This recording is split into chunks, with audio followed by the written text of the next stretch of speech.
दोस्तों आपका स्वागत है आपके अपने YouTube चैनल SRC इंस्पायरिंग में। हमें अपने जीवन में जितना जरूरी है उतना ही बोलना चाहिए, यह तो सभी जानते हैं।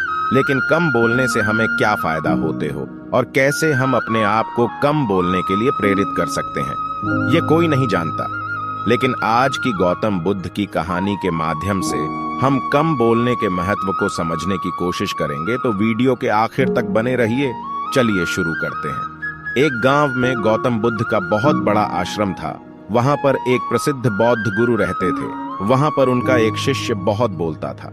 वो हर समय इधर उधर की बातें करता था। जब वह दान लेने के लिए जाता तो हर घर से एक नई कहानी लेकर आता और आश्रम के दूसरे शिष्यों को सुनाता था। एक शिष्य की दूसरे से बुराई करता, चुगली करता और दूसरों के सामने अच्छा बनने का प्रयास करता। खुद के मुंह से ही खुद की तारीफ करता रहता और हमेशा ही खुद को गुरु के सामने सबसे बुद्धिमान और उत्तम साबित करने का प्रयास करता। वह खुद को सभी शिष्यों से अलग और श्रेष्ठ मानता था। उसका कहना था कि मैं एक अमीर घर का बालक हूं। अगर मैं चाहता तो एक आरामदायक और सुविधाओं से भरा जीवन जी सकता था, लेकिन मैं वह सब छोड़कर यहां आ गया क्योंकि मुझे सत्य की खोज करनी है, खुद को जानना है, जीवन को जानना है। इसीलिए मेरा त्याग तुम सबसे बड़ा है। एक दिन गुरु ने आश्रम के सभी शिष्यों को बुलाकर कहा, आप सभी को अगले 1 माह के लिए कोई ना कोई संकल्प लेना है। इससे आपकी संकल्प शक्ति मजबूत होगी और आप में आत्मशक्ति का संचार होगा। आप सभी अपने सामर्थ्य के अनुसार कोई सभी संकल्प ले सकते हैं और यदि 1 माह से पूर्व आप में से जिस का भी संकल्प टूट जाएगा तो वो अपनी पुरानी दिनचर्या में वापस आ जाएंगे। सभी शिष्यों ने अपनी शक्ति के अनुसार छोटे बड़े संकल्प लिए और गुरु को अपने अपने संकल्प के बारे में बताकर वहां से चले गए। लेकिन वह शिष्य जो खुद को सबसे अलग और बड़ा दिखाना चाहता था, वो सीधे गुरु की कुटिया में पहुंच गया और बोला, मैं कोई छोटा मोटा संकल्प नहीं लेना चाहता, बल्कि खुद की ही भांति एक बड़ा और महान संकल्प लेना चाहता हूं। कृपया आप ही बताएं क्या संकल्प लेना चाहिए। उसकी यह बात सुनकर गुरु मुस्कुराए और बोले, क्या तुम मेरे द्वारा दिए गए संकल्प को पूरा कर पाओगे? क्या तुम्हारे लिए उसे पूरा करना संभव होगा? शायद नहीं, वो तुम्हारे लिए संभव नहीं है। तुम उसे पूरा नहीं कर पाओगे, इसीलिए तुम खुद ही कोई संकल्प ढूंढो। शिष्य ने कहा, नहीं गुरुदेव, आप जो भी संकल्प मुझे देंगे मैं जरूर उसे पूरा करूंगा। गुरु ने कहा, ठीक है, तो तुम अगले 1 माह तक चुप रहोगे, मुंह से एक शब्द भी नहीं निकालोगे, यही तुम्हारा संकल्प है। शिष्य ने कहा, गुरुदेव, ये भी कोई संकल्प है? ये तो बहुत ही आसान है। 1 माह तक चुप ही तो रहना है। आप कोई बड़ा संकल्प दीजिए जो मेरी योग्यता के लायक हो, जिसे पूरा करने में मुझे समस्या हो। गुरु ने कहा, पहले तुम इस संकल्प को तो पूरा करके दिखाओ।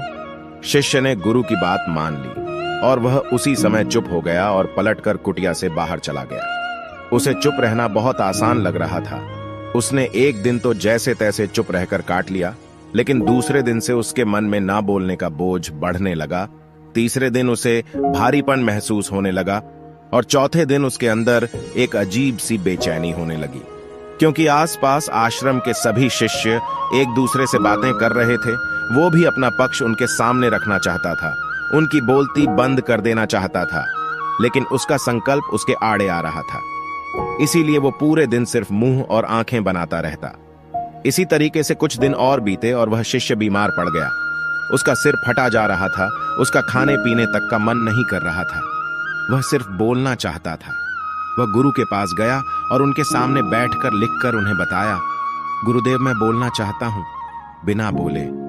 मुझे सांस नहीं आ रही, मेरा दम घुटता जा रहा है, मैं अंदर ही अंदर पागल हुआ जा रहा हूं। मैं क्या करूं? संकल्प तोड़ दूं क्या? यह पढ़कर गुरु मुस्कुराए और बोले, संकल्प तो तोड़ने के लिए ही होते हैं, लेकिन जो अपने संकल्प को पूरा कर लेता है वही अपनी आंतरिक शक्ति को बढ़ाता है, और जो अपनी आंतरिक शक्ति को बढ़ा लेता है वो समझ और जागृति की राह पर आगे बढ़ जाता है। संकल्प का लेना भी तुम्हारे हाथ में था और इसे तोड़ना भी तुम्हारे ही हाथ में है। तुम्हारे बहुत से भाई अपने संकल्प को तोड़कर अपनी पुरानी दिनचर्या पर वापस आ चुके हैं। अगर तुमसे नहीं हो पा रहा तो तुम भी संकल्प तोड़ कर अपनी पुरानी दिनचर्या पर वापस जा सकते हो। लेकिन याद रहे, अगर आज तुम इस छोटे से संकल्प को नहीं संभाल पा रहे तो तुम अपनी बाकी की पूरी जिंदगी को कैसे संभाल सकोगे? बाकी फैसला पूरी तरह से तुम्हारे हाथों में है। गुरु की यह बात उस शिष्य के दिल में चोट कर गई। वह बिना कुछ बोले वहां से वापस चला गया और खुद को अपनी कुटिया में बंद कर लिया। वह केवल अपने जरूरी कामों के लिए ही कुटिया से बाहर निकलता, बाकी सारे समय कुटिया के अंदर ही बैठा रहता। 15 दिन बीत चुके थे और आश्रम के लगभग सभी शिष्यों का संकल्प अब तक टूट चुका था, लेकिन उसका संकल्प अभी भी जारी था। संकल्प लेने के बाद से अब तक उसने एक शब्द भी ना बोला था। सारा आश्रम हैरान था कि इतना बोलने वाला इंसान चुप कैसे हो गया। 15 दिन बीतने के बाद वह दोबारा अपने गुरु के पास गया और लिखकर बताया है, गुरुदेव, मैं बाहर से तो चुप हूं, लेकिन मेरे भीतर बहुत सी आवाजें हैं, बहुत सी चीख पुकार और शिकायतें हैं। मैं अंदर ही अंदर बात करता रहता हूं। मेरा मन तरह तरह के प्रश्न पूछता रहता है। मैं बाहर से जितना मौन हूं, भीतर से उतने ही शोर शराबे से भरा हुआ हूं। क्या इस तरह से मेरा संकल्प अभी भी जारी है? गुरु ने कहा, हाँ, तुम्हारा संकल्प अभी भी जारी है, लेकिन जब तक लोगों की ये आवाजें तुम्हारे कानों में पड़ती रहेंगी, तुम्हारा मन बोलता रहेगा, क्योंकि इसे तो आदत है बोलने की। तुम भले ही बाहर से चुप रहो, लेकिन तुम अंदर ही अंदर बोलते रहोगे। तुम्हें इन बातों से, इन आवाजों से दूर जाना पड़ेगा। शिष्य गुरु को प्रणाम कर वहां से चला जाता है और सुबह होते ही अपनी कुटिया छोड़कर जंगल की तरफ चला जाता है।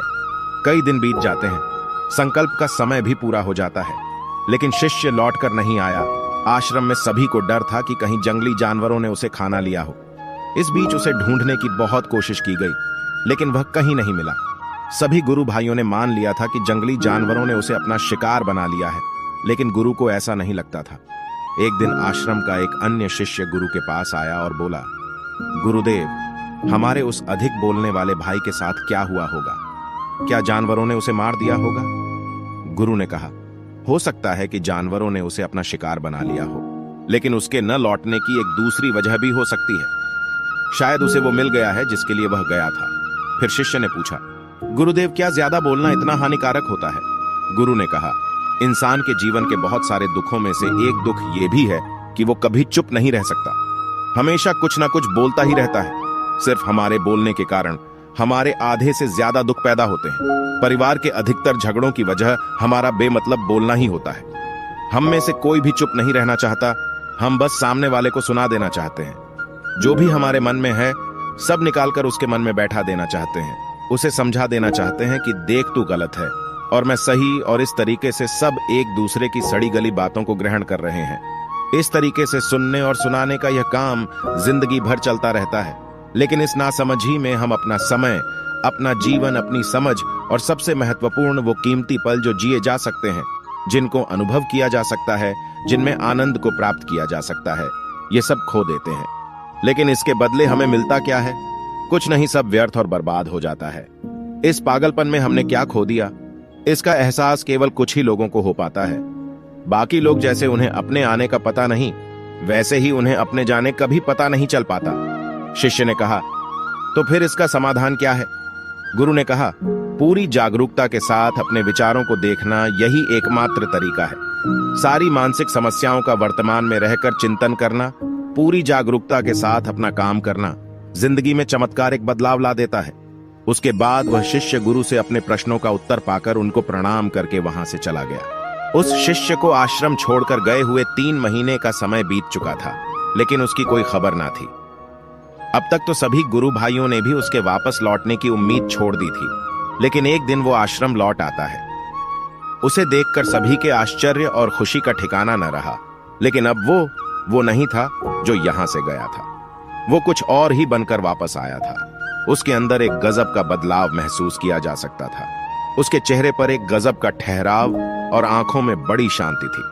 आश्रम में आते ही सभी गुरु भाइयों ने उसे चारों तरफ से घेर लिया और बातें करने लग गए। वह भी अपने गुरु भाइयों से बातें करने लगा। उससे बात करने वाले सभी ने यह अनुभव किया कि अब वे पहले जैसा उतावला और बातूनी नहीं रह गया था। उसके मुंह से एक एक शब्द बहुत ही सुलझे हुए और मधुरता के साथ निकल रहे थे। थोड़ी देर तक गुरु भाइयों से बात करने के बाद वह सीधा गुरु की तरफ चला गया। उसने गुरु के चरण छुए और कहा, गुरुदेव, क्या मैं अब भी मौन हूं? क्या अब भी मेरा संकल्प जारी है? गुरु ने कुछ देर तक शिष्य की आंखों में बड़े ध्यान से देखा और कहा, हाँ, तुम अब भी मौन हो। तुम्हारे मुंह से एक भी शब्द निकल नहीं रहा और तुम्हारा संकल्प अभी भी जारी है। शिष्य ने कहा, गुरुदेव, जब मैं आश्रम से गया तो मैं मुंह से तो चुप था, लेकिन मेरे अंदर बहुत सी आवाजें थीं। मन में बहुत से प्रश्न थे और वो बंद नहीं हो रहे थे, तो मैं जंगल में चला गया इस उम्मीद से कि वह मुझे शांति मिलेगी और मेरे मन की बकबक कम हो जाएगी। लेकिन मैं जितना एकांत में जाता गया, मेरे अंदर की आवाज उतनी ही तेज होती गई। मेरे भीतर की पुरानी से पुरानी आवाज मुझे सुनाई देने लगी। तब जाकर मैंने महसूस किया कि मैं कितना गलत कर रहा था। जब मैं अपने परिवार वालों, दोस्तों को और गुरु भाइयों को बुरा भला कहता था, तो उस समय मुझे लगता था कि मैं सही कह रहा हूं। जब मैं गुरु भाइयों की एक दूसरे से चुगली करता हूं और उनका मजाक बनाता, तब भी मुझे यही लगता था कि मैं उनसे बेहतर हूं और मैं सही कर रहा हूं। लेकिन उस दिन मैंने पहली बार महसूस किया कि मैं कितना गलत बोलता था। काफी दिनों तक ये आवाजें, ये शिकायतें मेरे अंदर चलती रहीं, लेकिन धीरे धीरे करके एक दिन ये सारी आवाजें मेरे अंदर से समाप्त हो गईं। अब मैं भीतर से भी मौन हो गया। उस घने जंगल में बाहर से कोई बोलने वाला था नहीं और भीतर कोई आवाज बची ही नहीं थी। और मैं उस दिन पहली बार मौन का सही अर्थ समझा। मेरे चारों तरफ बहुत शांति थी। हालांकि अभी भी कुछ आवाजें आ रही थीं, जो पहले भी आती थीं, लेकिन मैं उन्हें सुन नहीं पाता था।